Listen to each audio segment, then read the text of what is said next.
that happens to me. Something like, if they know that you have other girlfriends and they're asking if you've chosen, you say, hey, listen, I've decided there are 3 days in the year I'm not going to spend with any woman just because I don't... Try it. Yeah. Don't even think about it. I tried that too. Forget it. Yeah. Doesn't work. You lose all right.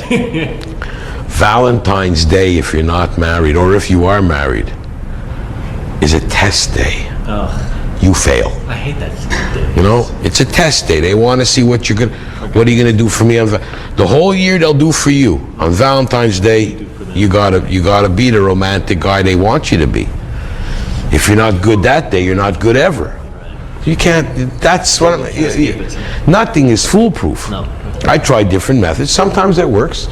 Sometimes I came through and I had 2 girlfriends.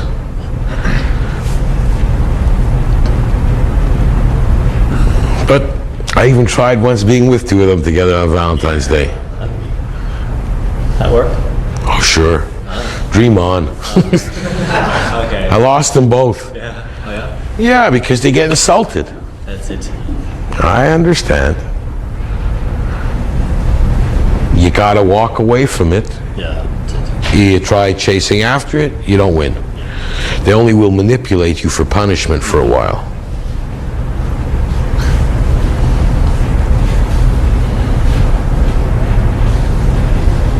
That's why I say you gotta fuck them both before you try to put them together. Even if they're good friends already and I met them together? I'm just just an opinion. Okay. But you're an expert opinion. So. Yeah, but you see there, which one are you stronger attracted to? Both, actually. Although one a little bit more. Okay, so you go after that one first. I will. And if she says to you, what about my friend? Say, I'm really turned on to her, and I didn't want to insult her by sleeping with you first, but I got to take my chances. Okay. That's what you got to do. And then if you get the other one, putting them together is still very iffy, even though they're friends. It can be tricky. But once you slept with one and once you slept with the other, if you lose them, at least you have that. You did them both. That's it. Whereas if you try to go for both at the same time, the same evening, you haven't done it, you're risking. Very difficult. Difficult, huh? Like I said, you don't know what you know, it depends. Are they bisexual or not? I mean, are they... Are they, did they have a fight? Yeah. Were they jealous of something else? Are they on their period that day? You know, and Oh, yeah, I forget about those things. you can see how good friends they are. You can find out, this is very important, by the way, because they say they're good friends. If they have their periods at the same time, they're good friends. Oh, yeah. If they don't, they're not. And they don't have to care what they say. That's another animal Right. reaction. Good stuff. That's good. So if you're doing them both when they have their period, you ain't doing nobody. Or you're doing them both when they're on their period. And it's wild. Okay, thanks for that. Which is the questions Clifford wanted to ask? Oh, yeah, there was one, the biker girl present. The bike. Yeah, well, that was, you see, this incident is, I say, the single strongest incident to me realizing who cares what they say. I was a nice kid, sensitive, not wanting to hurt anybody, and I had gotten friends with a couple of bikers, and we used to go across the border into Plattsburgh, New York State, to this bar to drink because you could drink a year earlier in New York than you could in Quebec. It was Brody's. And the guys in the bars there were, we used to call them Joe Cool College. They would wear white socks and penny loafers with the real pennies in them. The kids from Plattsburgh, New York's University, whatever, you know. And here would be the Quebec guys coming in there with the bikes. And those were the days the girls would dance at Brody's. Go-go dancer would be in like two-piece bathing suits, not even bikinis. Two-piece bathing suits. And one of the French bikers grabbed the girl's top and ripped off the top. So everybody piled outside, and there was a rumble. And a lot of the French bikers thought I was English from the States. My friends told them I wasn't. It was a big rumble fight, and then we dissipated. And the French bikers today, they're half of them were the Satan's Choice, and the other half were Hell's Angels. And They were the Rock Machine, you know, these are guys that were tough guys here. And as we were taking off in the old days, Harleys were noisy and always fell apart. And we're driving down the road, and I had this station wagon, because at the time I was driving between Montreal and New York, and I had this big old Ford LTD wagon. It was when the station wagon was as big as a Suburban, you know, the old rear-wheel drive ones.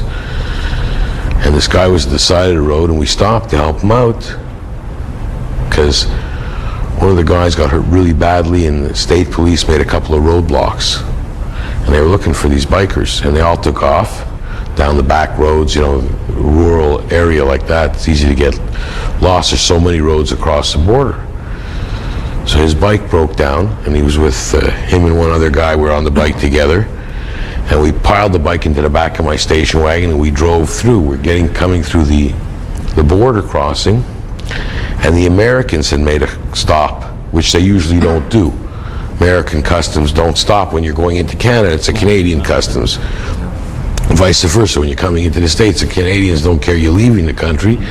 But this had made a stop. They wanted to check cars, they were looking for these bikers, because I don't think one guy got killed, or his head got cracked open with the chains. They were winging chains around. The guy was really in bad shape. So we're going through, and the guy saw that my station wagon was really low. And I used to have those special air pump shocks. You could lift up the car from inside in the thing. And he saw the glimmer of the guy's mirror, because the bike was on the side down, and we covered it with a blanket, and they were lying underneath it in the back of the wagon. And he said, go, and then he saw the mirror, he says, stop. So the guy started right away, you know, like, you have to understand, who are the Americans here? You? No, I'm Canadian. You're Canadian? Well, Americans at the customs guards, and they have guns. Americans are gun crazy. Canadians, they don't got no guns. So when you see the guy go down on a knee with his gun like this in your rear view mirror, you know. Stop the car. No, I didn't fucking stop the car. I hit the fucking gas pedal, I took off, and they're firing at us. I had bullet holes all over the back of the car. I brought the guy back to the clubhouse, and they used to call me Dave. Not Dave, Dave with an F. So they made me an honorary member of their club, because I saved the guy's life, because I think that was the guy they were looking for. And they came to my place, used to pal around a little bit. Porra, puta que pariu, que história chata do caralho. And about a week and a half later, I'm at home, and the guy that I brought his bike across comes to my door, knocks on the door, says, I have a present for you. Beautiful, big-titted blonde, beautiful. Grabs her, turns her around, rips her pants down to her, show her ass cheek, and right here is my name, Dave. Dave with Tattooed on her ass. D-A-F-E? D-A-F. Dave. So he says, she's yours. Like 20 years old, 21 years old, I've picked up prods, I'm getting laid regular.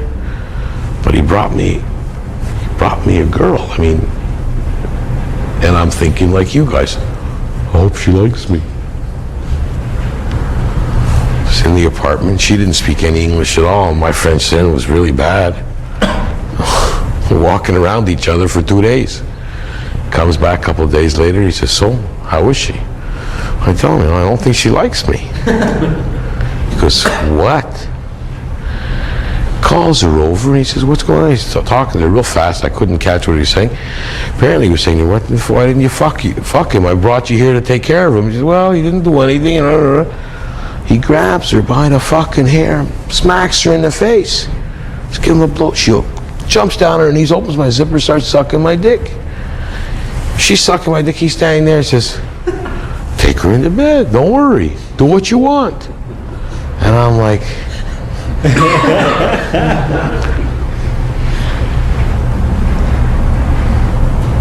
I was pissed off he hit her, and he tells me, no, she likes that. She started to fucking get wet when he hit her. Then these guys, I was a big joke when I'd go to the clubhouse. They'd start laughing at me. 2 days? What did you do?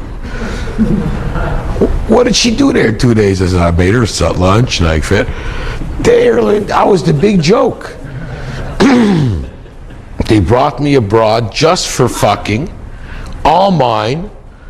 Anything I would say to her, she would have to do. She was a biker chick. I owned her. It was slavery. I owned her. She was mine. She wouldn't think of running or leaving or going back.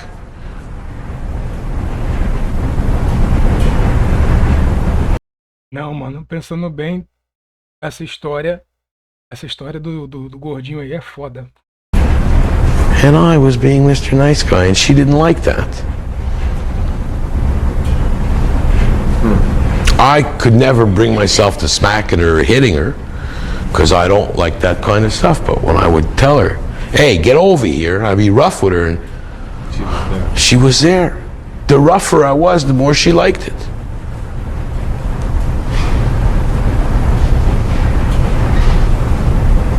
Here I am thinking that, what is she thinking about me? And these guys taught me. Don't care what she thinks about you. Just what you think about her, don't worry. Do what you want. And she was a biker chick. And I'll never forget, I don't want to offend these guys. They were always very good to me in a lot of different ways. And one of the guys had a new chick. She was so cute. So I'm looking at her, and he's opening her top, and we're sitting in the sofa at the club. He's opening up her top, and he's fingering her. And I'm looking at her. He looks at me looking at her, and I turn away. I don't want it. So he goes, "Does you want her?" Like that. I go, "Yeah." So take her.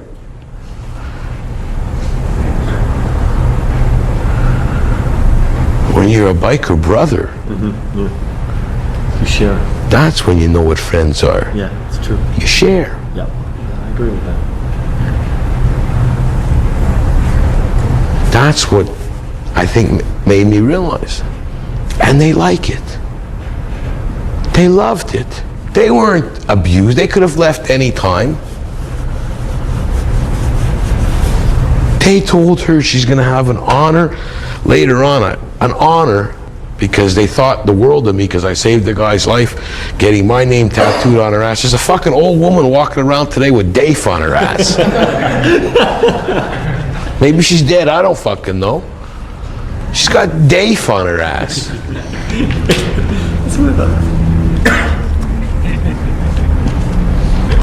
That's it. It's all perception.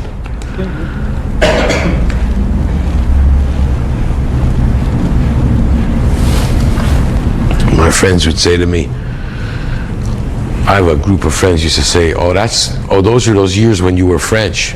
Because they would never see me. When I hung out at the bikers club, it was too much fun. Whatever you wanted. Booze, dope, broads, it was just there.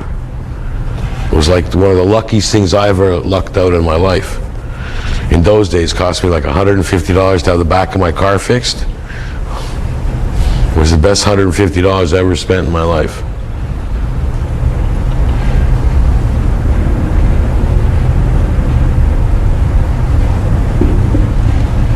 And I learned. And there was groupies. There was a compound. You couldn't get into the club so easy. There was groupies waiting outside the fence. When the guys would ride out on they called it a tour, they'd go around in the area. It's not like it is today. Today, everybody's afraid to show their colors, When a guy would ride around on a tour and stuff like that, the prods would be waiting there for him. They would just, take me, take me, take me. Loved bikers.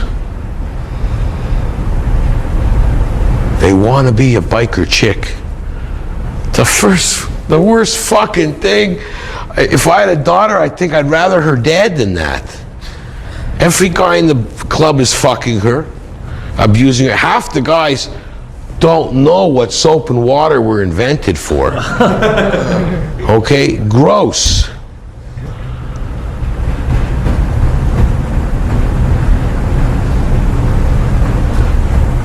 We used to flip to see who'd fuck the one first, because I hated going wet in the deck when these guys were like pigs.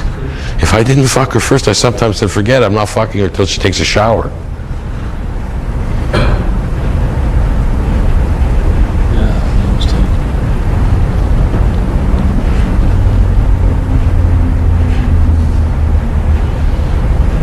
You could smell a broad after she was there for a fucking night. Smelled like everybody came and pissed on her.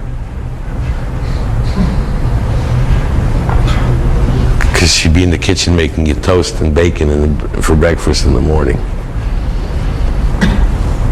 Yeah, that cum smell and bacon.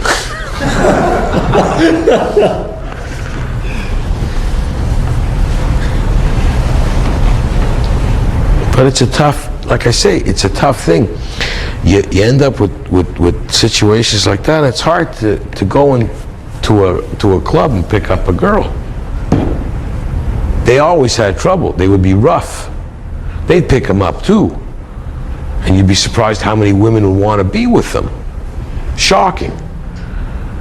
You'd figure, no, guy's dirty, smelly. You weren't a biker if you didn't smoke cigarettes or cigars. I mean, in those days, everybody smoked. It wasn't like today. But the stench in the clubhouse, some days I would go down there and I'd just say, not today. I just couldn't handle it.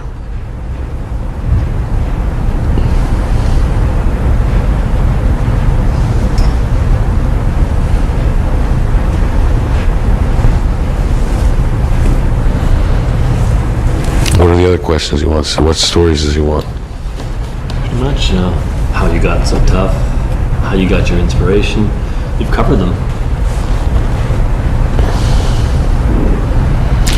But I think I became the way I am more, I thought I went too far. You can go too far. It's like you do a lot of... Scale? Too far on the macho roughness scale? Too far, well, you know, it's a couple of my friends asked me, says, so you were fucking with other guys fucking the same chick? Yeah, I remember I was behind, we were facing each other like this with her in the middle going, you know, I was fucking her in the ass, the other guy was fucking her pussy, and our balls touched each other. You know, I was never worried about my masculinity. I never thought I was going to be a faggot. I didn't want to touch his balls. If I touched them by mistake, fine. But a lot of guys, oh, my friend, oh, you did. Yeah, it got to the point where it took a lot to turn me on. I met a girl and, I don't know.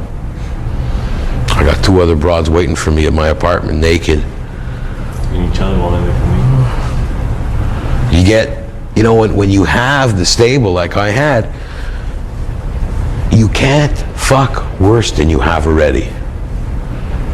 So if you're fucking a lot of good-looking women, or you got a lot of good-looking women, you only can go after good-looking women. You can't go after.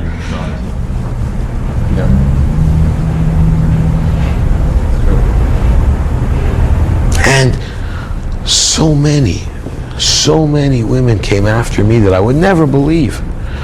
I went through my first divorce and I used to go to the bank and I would make friends with one of the girls there because she'd pass me faster. So I chatted her up a bit, you know, I got a good gift. You'd see me in action with them. And sometimes I got caught off guard. Because here I am doing my company deposits, you know, bank deposits for myself, and I'm going through the fast commercial section when I should wait in line like everybody else. She's passing me out and she says to me, so what are you doing this weekend? I don't know. She's big, fat broad. So I go, I don't know. I'm a little tired. I was partying too much and I'm going to just relax, have dinner. What are you going to do for dinner? Oh, I'll take something out of the freezer. She says, why don't you come to my house for dinner? And I go, I told her I'm not doing anything. I'm gonna have dinner by myself out of the freezer. Now, get out of that one, eh? Yeah, that's it. Yeah, it's tough. Ooh. You never saw it coming. I didn't see it coming. I didn't know if she was married. She talked about a kid. She had a kid. She talked about a kid. I presumed there was a husband. Okay, so I said, okay, I'll come by for dinner. I'm feeling kind of tired. No, don't worry. I'll give you a massage. I'll relax you. Oh, I knew I'm going to get... And she's like, well, okay. Listen. It's not the face you fuck, it's the fuck you face. It's not the Não é o cara que você fode, mas a cagada que você tem que aguentar. face you fuck, it's the fuck you face. So I figure, okay, I'll try. And I have to tell you, you get very experienced, you get very talented, you get very good. Okay? So she's coming on to me really, really a lot. So I had to tell you that I had to do some drugs. Smoked a couple of joints. Every time I looked at her and I go, oh my God. Oh, it's getting bad, And I'm going, help me out here, What did you do? I mean, Well, when you're a horny pig animal, you can convince yourself. well, a porn star was interviewed last So week. wait. So I figure like this, it's going to be. What am I going to do? So she starts to go down on me, and then she maneuvers herself over me for me to be doing her too. So I figure, okay, you know what? Close my eyes. The fat was covering my face anyway. And I start to go down on her. Oh, well. And I learned this at this day. This was a day I learned. I think about it, I have to spit. She peed in my face. She got so excited that some women, when they're that excited, don't only orgasm, they pee. So she peed into my mouth. Did I get fucking grossed out? Not only am I doing something like mercy fuck, I'm now being peed on, for Christ's sake. I have to go in the shower and I'm in the shower, I feel like puking my guts, and I'm taking a shower going, oh, I'm being punished. I know it. And she's going, are you going to come back to bed? And I'm going, this bathroom window's too small to crawl out of. It's like, how do you escape? I'm like a prisoner. Like, this is the worst thing. No matter what I'm doing, I'm like, this is like bad. It's not good bad, it's bad. I'm grossed out, I want to get out of there, and I want to have my mouth and throat. I need alcohol, hard alcohol, like. I don't remember how I got out of there. It was like a tough thing, and I know I insulted her, but I said, look, she kept apologizing. I'm sorry, you turned me on so much, you excited me.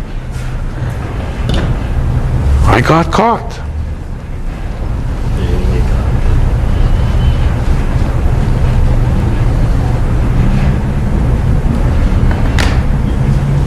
Not every experience is good. Sometimes you get caught. You can't say no. How old were you then at that point? 33. So this was after the fighting experience? Yeah. Oh, this was after I had gotten married for a while and got divorced. And like I said, we were talking or chatting, how are you today? Can you take my deposit? I don't want to wait in line. It's a really big line. Yeah, sure. How's your son? Fine. How's your wife? Oh, I just got my divorce 2 weeks ago. Oh yeah, really? I thought she's had a son. It didn't click. You guys are sometimes naive like that. I was just being really nice to her. I didn't know she wanted me. Oh, she chased me for years.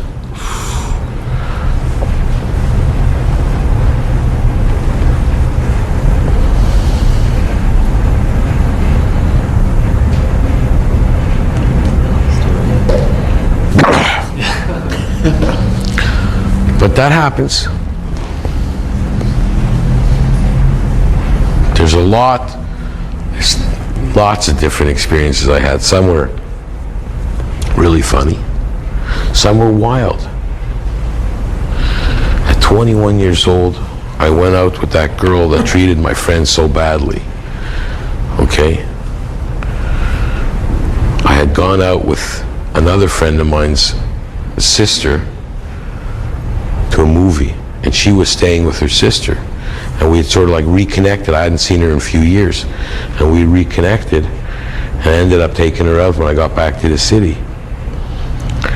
And she says to me, I hate to fuck in the car.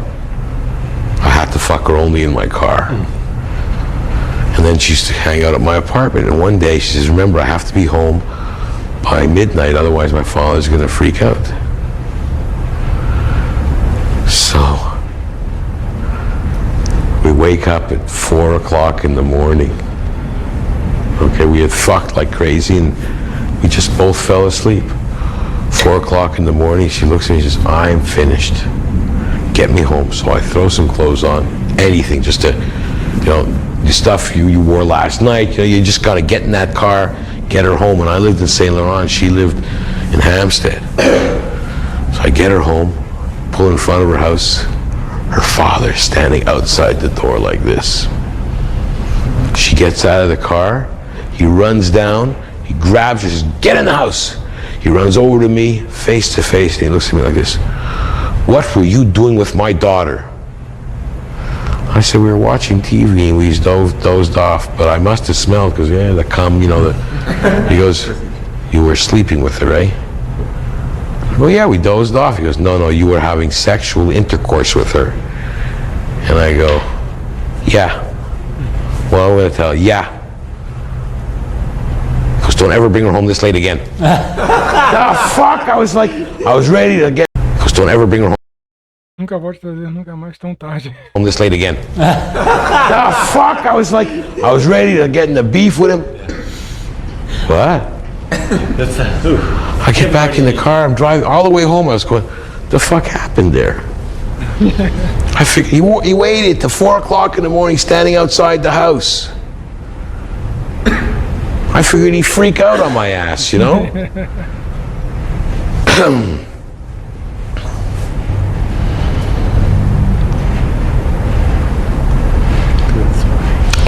We had a party at my apartment once.